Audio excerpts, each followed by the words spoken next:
a gente pode fazer uma analogia quando há o convite, né, chega um marujo falando da necessidade de salvar pessoas e a frieza, né, do comandante em não mandar, não enviar aí a missão os marujos, a gente pode fazer uma comparação, um paralelo com a nossa situação, muitas vezes, de salvos, né?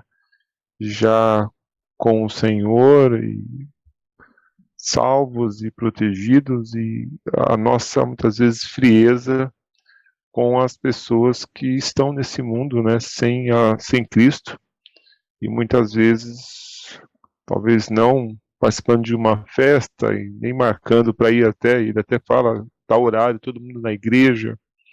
Então, talvez seja um paralelo que a gente não podemos continuar vivendo esse paralelo, né, de ter essa urgência em salvar almas e não nos acomodarmos simplesmente preocupados em irmos para a igreja ou cuidar dos nossos afazeres. Talvez seja algo para pensarmos aí. Eu sei que é só a extração de um filme, mas infelizmente nesse caso a, a ficção muitas vezes ela é tão real quanto o nosso dia a dia, né? Então fica só um ponto para pensarmos. Ok, obrigado, Reginaldo. Vamos ver se há mais alguém que pegou algum outro detalhe. Muito bom o que você falou. Quando foi comentado que eles tinham o melhor barco, 24 24 barcos salva-vidas, que eles podiam, tinha uma equipe inteira para fazer o salvamento das pessoas e somente 3 foram enviados. Então, isso acontece conosco também.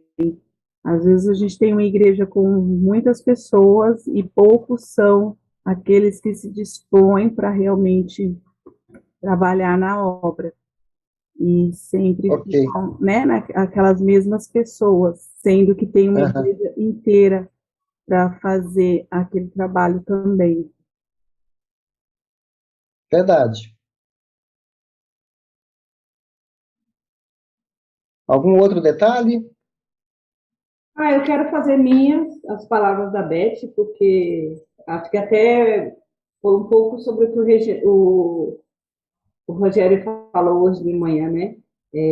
Tem gente que chega e fala assim, o que tiver para fazer eu faço, pode me chamar. Quando ele tem muitos que com bastante capacidade também, como ele falou, ele não estava julgando, né? Mas é muita capacidade, sabedoria para poder fazer as coisas, mas não se envolve, né? É preferível, pelo que da mensagem do filme que eu entendi, a gente quer muitas vezes ficar no conforto, né? Aqui tá bom, aqui tá bom, aqui tá quentinho, para que se envolver, né? Para que sair de madrugada para poder entregar marmita para quem está na rua, ou então cobertor, ou sei lá o quê. É mais fácil só estar na igreja, mas não se envolver totalmente naquilo que ela faz e se propõe a fazer, né? Bem lembrado, Ivonete. Inclusive vocês perceberam o luxo do barco, né? Parece que eles iam preparar um belo jantar, tinha os talheres, estava gostoso ali, o marujo chegou derramando água, encharcado, né? E já causou ali um choque.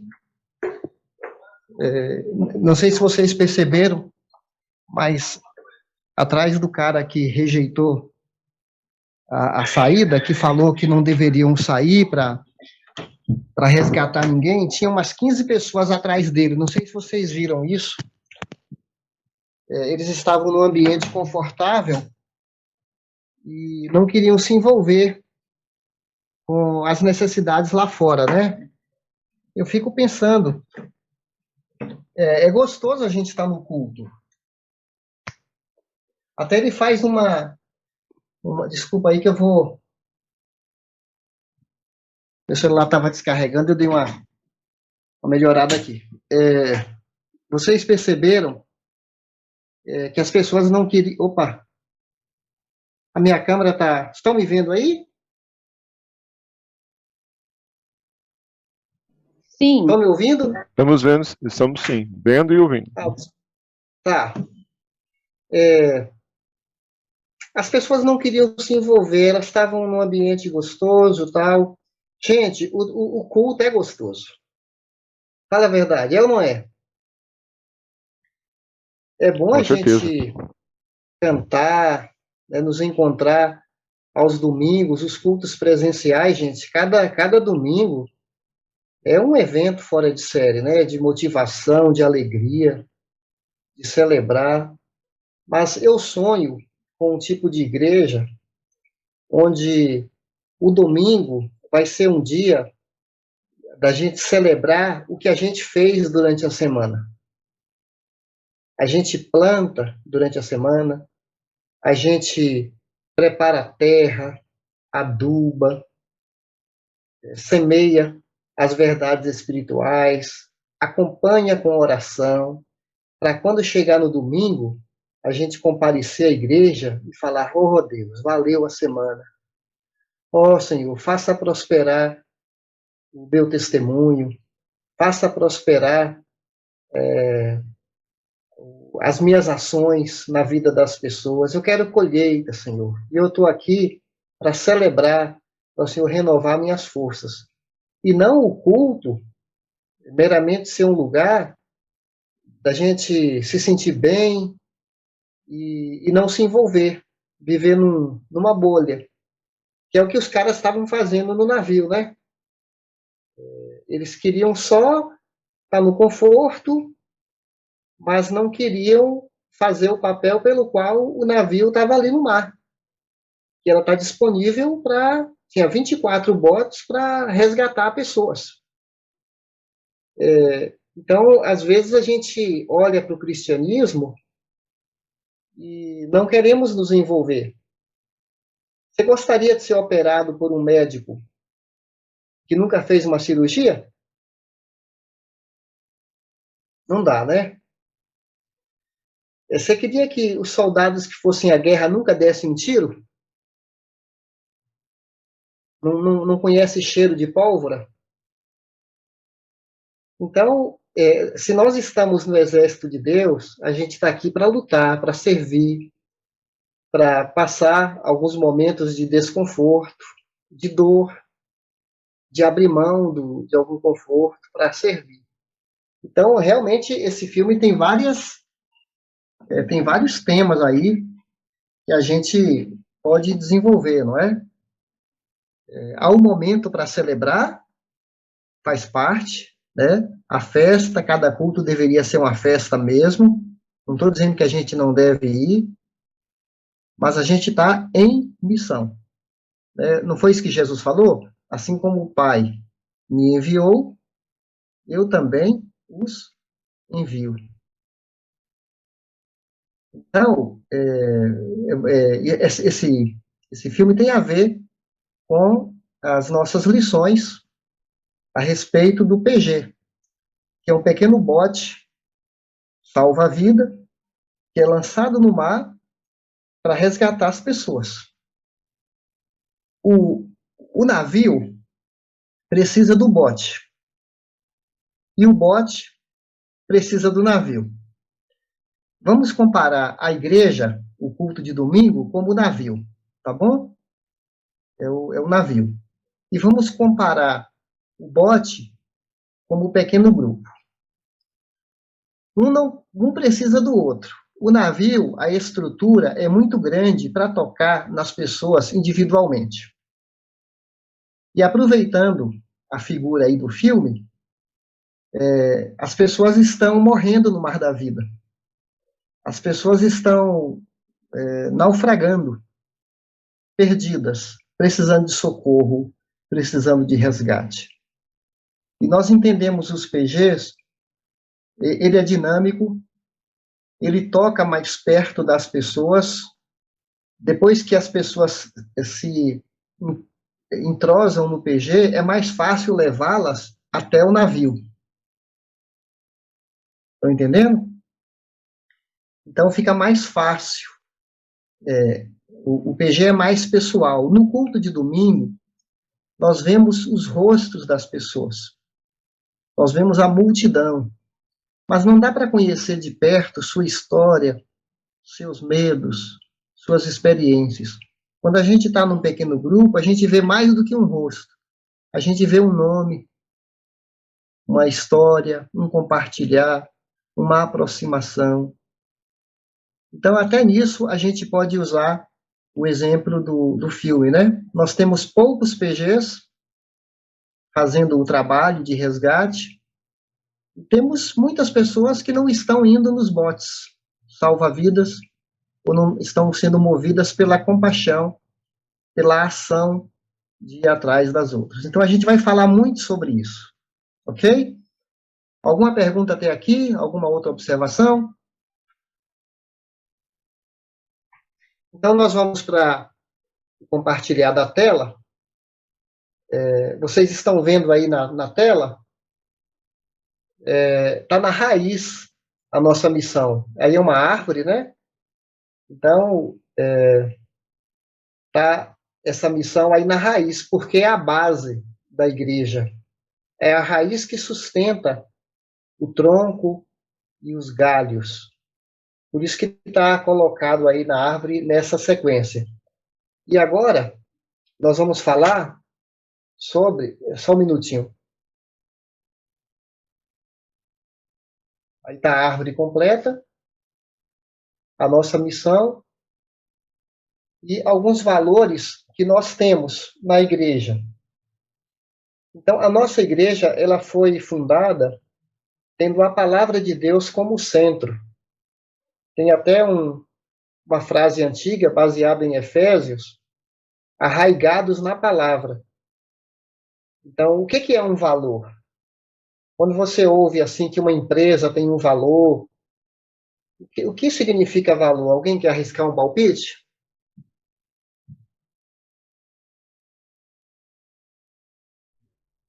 É o preço, né? Muito bem, faz parte, né? Paga-se um preço. Aquilo que é importante. Mas tem mais coisas ainda. Aquilo que é importante. Fundamental. Aquilo que é importante, a gente não esquece, né? Essencial para a empresa, né? Falando de empresas, né? O que é essencial para a empresa? Apesar de a igreja não ser uma empresa, mas a gente precisamos nos apegar a algumas essências, porque tem muita igreja que não tem fundamento, e aí ela pode ser arrastada para um lado, para o outro, se pega um líder fraco, ou se as pessoas começam a brigar, a ter conflito, a perder o rumo, né? Então a igreja precisa de algumas essências da Bíblia, porque a igreja foi edificada sobre Jesus, que é a rocha, mas ela precisa manter nesses fundamentos. Então, valor é uma coisa que a gente não esquece, que a gente carrega sempre com a gente, carrega no peito, né? Tem família que tem valor, assim, né? O avô, o bisavô ensinava que a honestidade era uma marca da família, ou alguma coisa desse tipo aí. Eu penso em valor, coisas que a gente carrega. O celular hoje virou um valor precioso, né? Você sair de casa, você fica... O que eu vou levar, né? Eu tenho umas 7 coisas assim que eu tenho que carregar. Eu coloquei até na geladeira os 7 objetos, porque antigamente bastava sair com a chave, né? Hoje você tem que pegar o celular, a chave, documento do carro, os documentos pessoais, a máscara, no meu caso até o controle. Eu tenho um que eu deixo no carro, tem um que é da igreja. Então eu tenho que ficar lembrando desses objetos para sair com eles. Então o valor é uma coisa que você está sempre lembrando, que você tem que estar carregando bem pertinho de você, não é? Então valores é isso, coisas preciosas para a igreja, que a gente não pode esquecer, não pode deixar de andar com ela, tá bom? Então aí eu falei, a nossa igreja precisa ser arraigada na palavra. Então, nosso culto não pode ser show, temos que ter sempre uma pregação baseada na palavra. Nós não somos voltados para ficar querendo agradar as pessoas, falando o que elas gostam de ouvir. Nossa base é a palavra de Deus, que é o centro do nosso culto e da nossa fé. Um outro valor que a gente tem é a busca da excelência. Não, pessoal, não quer dizer que a gente está tirando nota 10 em tudo, mas temos que caprichar, porque Deus merece capricho. Então, a busca da excelência é melhorar sempre, avaliar, rever, mudar.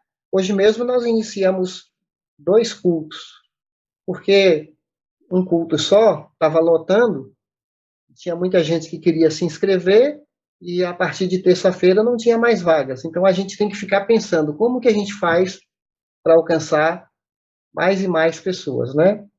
Então, está sempre avaliando para poder fazer, refazer, e a igreja não pode ficar engessada. Não sei se vocês conhecem alguma igreja, eu conheço igreja, que eu já fui convidado para pregar, que eu já fui lá 10 anos atrás, 15 anos atrás, 20 anos atrás, e quando eu vou lá, parece que eu volto no tempo.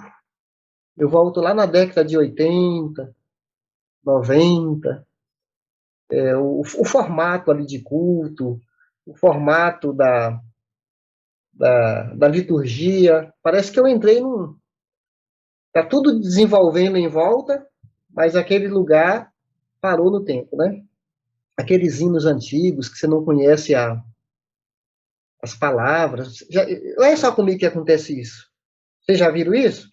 Umas palavras de um português antigo que você não entende mais o que está cantando, né? Parece que você voltou lá na época do nosso avô. Então, a gente tem que lembrar que nós somos uma igreja para servir a nossa geração, a nossa linguagem.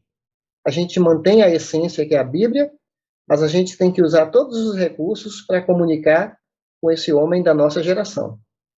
Nós vivemos no século XXI, né? Então, nós não estamos mais no século passado. Então, a busca da excelência. Depois, temos um outro valor aí, que é evangelismo. Opa, apareceu aí, não? Agora sim, né? Evangelismo e missões, apareceu aí? Apareceu.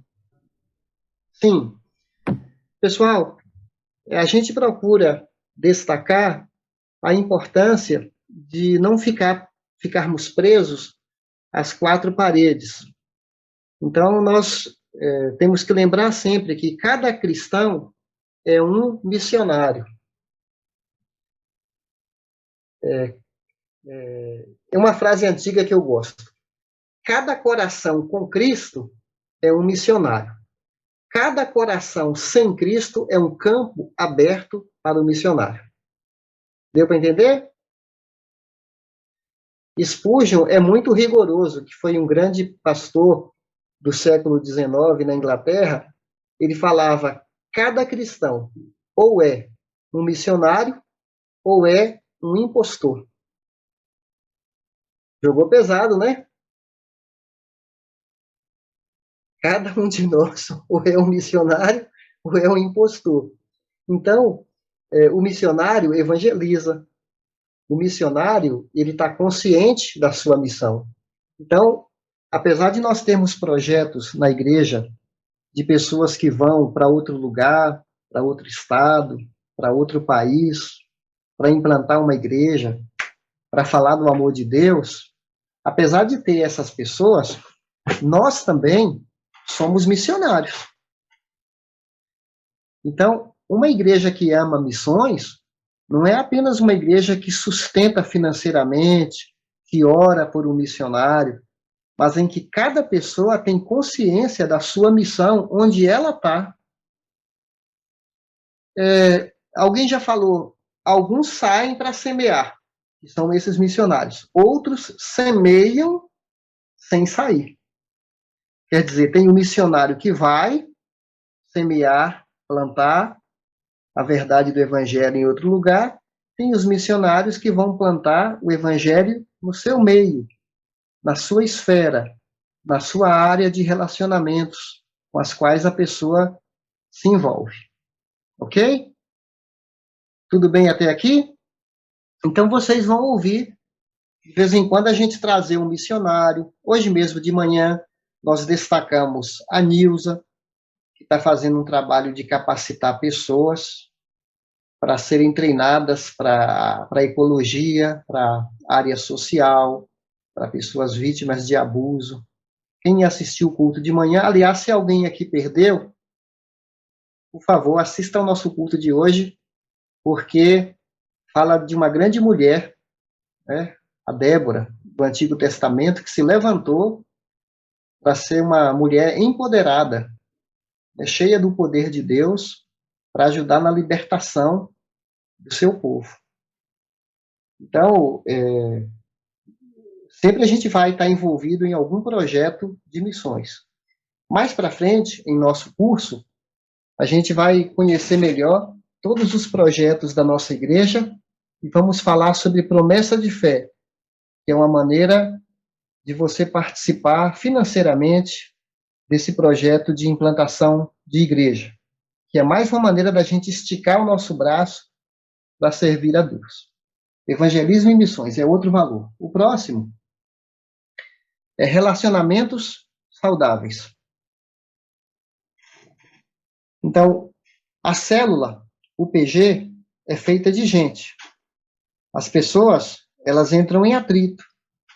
As pessoas pensam de maneira diferente. Não sei quantos de vocês aqui moram em prédios, que tem condomínio. De vez em quando tem reunião de condomínio, né, assembleia. Não sei se vocês participam.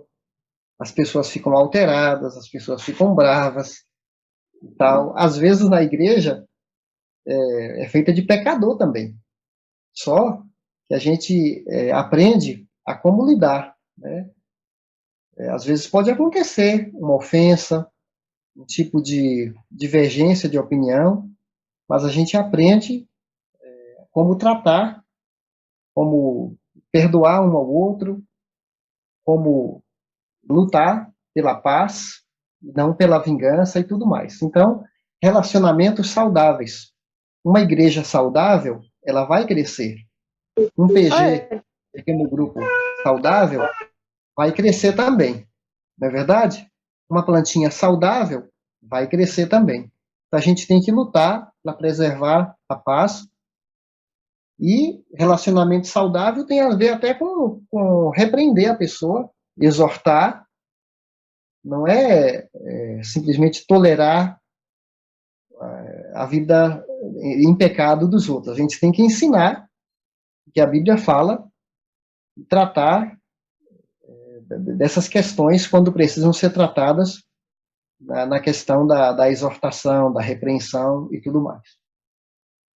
Alguma pergunta até aqui? Outro valor, a vida cristã autêntica. Jesus, ele ensinou a verdade, a sermos transparentes, honestos. Ele combateu muito a hipocrisia. Então, nós não podemos nos esconder atrás da religiosidade, mas ter uma vida verdadeira. Então, a gente vai sempre ensinar isso. A vida cristã autêntica. O mundo está muito cansado do crente que parece. Parece, mas não é. Tinha até um remédio para cabelo antigamente chamado Denorex, falava que parece remédio, mas não é. Então, tem gente que parece que é crente, mas não é. E a vida cristã autêntica. O próprio fato de falar sou cristão, eu sou parecido com Jesus, sou uma cópia de Cristo. Então, a gente tem que lutar para combater o engano no nosso coração e vivermos uma vida que agrada a Deus em todos os sentidos. Isso é mais um valor que a gente tem que ensinar para o nosso povo. Não religiosidade, não a religião da aparência, mas realmente um cristianismo autêntico. E por último, o padrão de Deus para a família. Tem um padrão de Deus para a família, o papel do marido, o papel da esposa, o papel do filho, o papel do namorado, o papel da pessoa, mesmo viúva ou separada. Então, a gente tem que ensinar o que a Bíblia diz. A sociedade já não respeita mais essa configuração da família que a gente vê nas Escrituras. Há um combate aí contra a família, dizendo que é uma estrutura ultrapassada, que caducou, mas a gente não entende assim. A gente entende que foi Deus que criou e Deus não erra, né? Como recentemente um pastor bem conhecido falou aí, Deus não errou quando criou o homem, quando criou a mulher. É o ser humano, usado pelo mal, que está desfigurando a família tradicional. Não significa que a gente vai amar essa família nuclear, né? Marido, esposa e filhos, como se eles fossem o padrão da perfeição. A gente sabe que vivemos num mundo machucado, um mundo anormal, e a gente tem que lembrar que Jesus não preocupava só com essa família nuclear, marido, esposa e filhos. Jesus se preocupava com o quê? Com a viúva, com o solteirão, com os rejeitados. A gente pode lembrar dos leprosos, a gente pode lembrar daquela mulher que foi apanhada em adultério. Jesus não a condenou. Ele ensinou, perdoou e deu nova chance para ela. Outra coisa, lembra daquela mulher que tinha tido 5 maridos? A religião queria fazer o que com ela? Quem lembra? Aliás, não a que foi apanhada em adultério. A mulher samaritana, né, tinha 5 maridos e ela tinha vergonha das pessoas. O que Jesus falou para ela? Que tinha a água da vida para ela. Ela foi amada por Jesus. Mesmo com um histórico de promiscuidade. Então, na família de Deus, há espaço para todo mundo. Pessoas rejeitadas, pessoas machucadas na vida, pessoas que tiveram experiências amorosas muito desagradáveis, mas ela é amada por Deus, e a gente não pode ter preconceito para com essas pessoas, nem para com o homossexual. Nós não podemos ser homofóbicos, de ficar rotulando as pessoas com atitude machista. O mesmo pecado de um hétero que é viciado em pornografia, ele não está melhor, ele não pode se julgar, a gente não pode achar que o homossexual é pior do que ele. O hétero, sem vergonha, ele é tão pecador quanto qualquer outro, né, ganancioso, invejoso, que tem uma vida promíscua. Então, Jesus ama as pessoas pecadoras e ele trabalha para transformá-las. Por isso que o padrão de Deus para a família inclui todo mundo machucado, mas que na igreja vai aprendendo a ser amado e a superar seus traumas. Então, aqui eu estou falando dos nossos valores, ok? E por último, a nossa visão. Não sei se dá para vocês lerem aí, se vocês movimentarem a tela, ampliando com os dedos, dá para ler. Alguém pode ler para mim? Uma igreja contemporânea, atrativa e relevante, arraigada da palavra de Deus, capaz de buscar, acolher e equipar muitos para o Senhor Jesus, e que serve de referência para a comunidade por meio do amor e da união praticados entre os seus membros. Muito bem. Faltou só um detalhe aí quando foi feito esse gráfico. Depois de relevante, tem uma vírgula e tem em PGs, ok?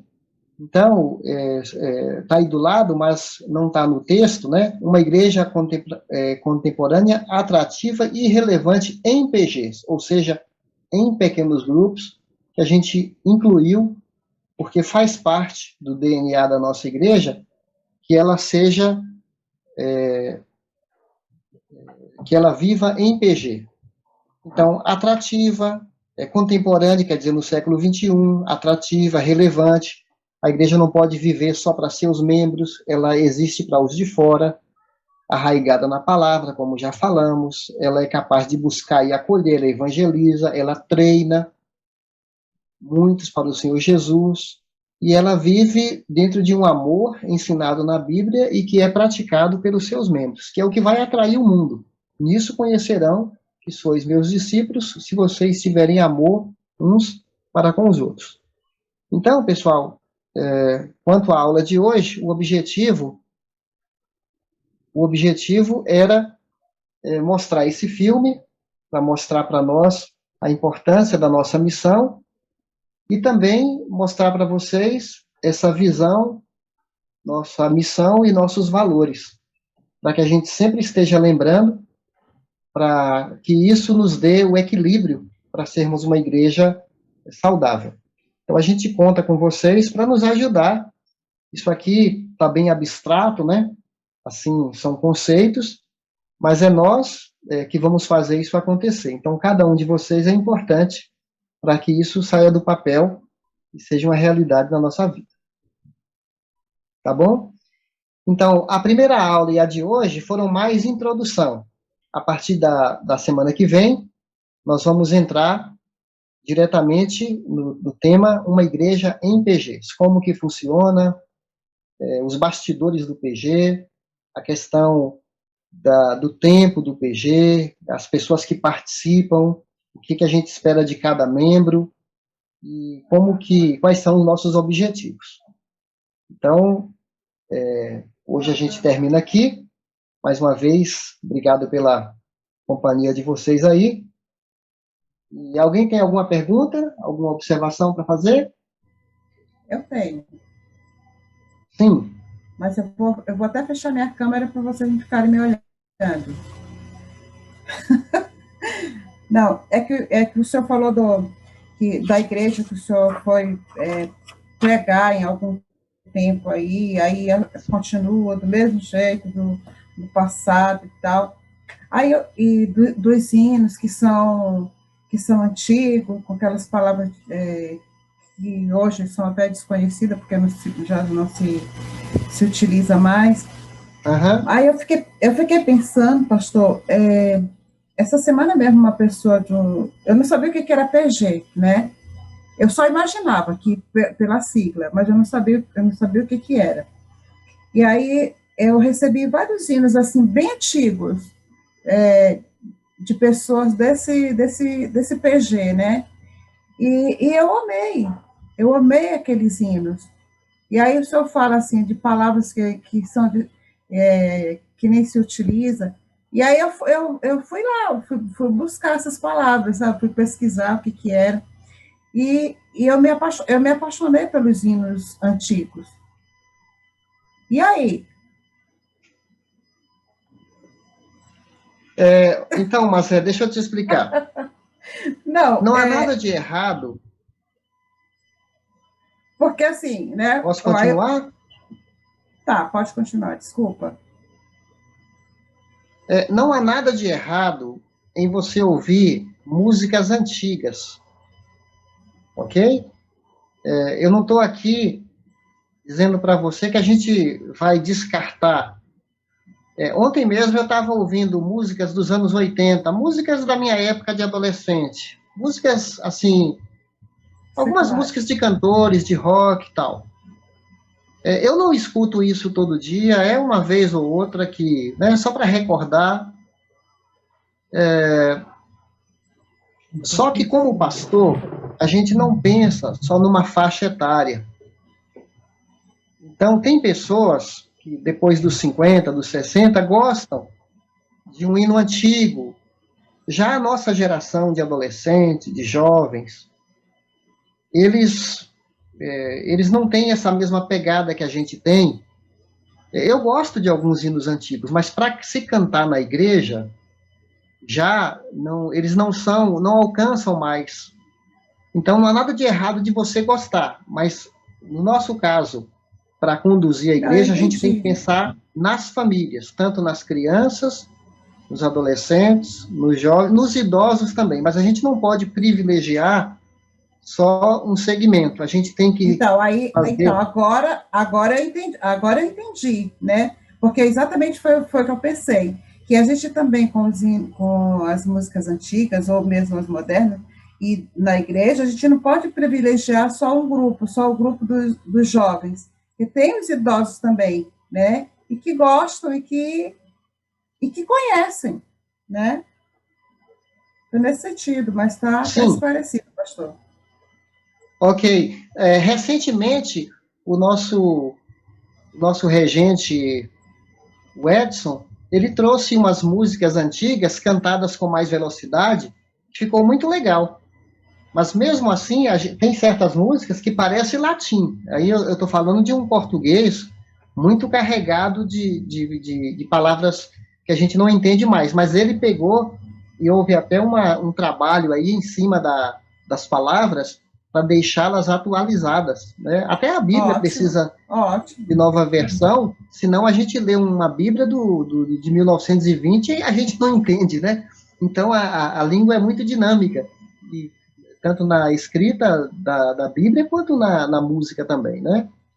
Mas não há nada de errado você ouvir sua música em casa, curtir, tá falando de Deus, tá exaltando o Senhor, te leva a adorar. Não estou dizendo para você descartar, não. Faz parte também. Tá bom? Então é isso, pessoal. Eu agradeço mais uma vez e vamos ficar firmes aí nessa caminhada que nós começamos. E vamos orar. Vou convidar o Reginaldo, que nos acompanhou aí, para encerrar, desejar uma boa semana para nós, e você orar, por favor, Reginaldo. Vamos sim. Oremos ao nosso Deus. Pai querido e amado, como nos alegra, Senhor, ter a unidade do teu povo aqui nesse período em que estamos como passageiros. Agradecemos pela liderança da nossa igreja, que tem esse zelo, esse cuidado em passar a visão, missão e realmente os principais objetivos e alvos da nossa igreja: equipar, capacitar. Primeiramente, sabemos que essa capacitação vem do Senhor, mas também, Senhor, nós, como servos do Senhor, devemos também procurar a nossa parte em cada vez mais ter intimidade e aprender mais contigo. E esse grupo aqui nessa noite está exatamente realizando isso, buscando aprender uns com os outros, buscando ser suporte, para que cada vez mais possamos estar aptos a Deus para nos tornarmos pescadores de homens, pescadores de alma. Que o teu Santo Espírito, que habita em nós, nos fortaleça e nos capacite, ó Deus, cada vez mais, para que possamos honrar aquilo que o Senhor já tem feito por cada um de nós. Tome teus servos, tome tuas servas, para que possa ser uma semana em que possamos já exercitar, ó Deus, essa máxima e esse estilo de vida, um estilo de vida em que, como povo unido do Senhor, sejamos aqui nessa terra embaixadores do Senhor. Nos ajude, Senhor, e sonde os nossos corações para que aquilo que nós estamos falhando contigo, pela tua misericórdia e graça, o Senhor possa trazer à tona o nosso conhecimento e que possamos abandonar, largar, para que o teu povo possa se manter santo, puro, para que a tua palavra e o teu nome possa ser engrandecido não por nós, mas pelo teu próprio nome. Oramos agradecidos em nome de Jesus. Amém, Senhor.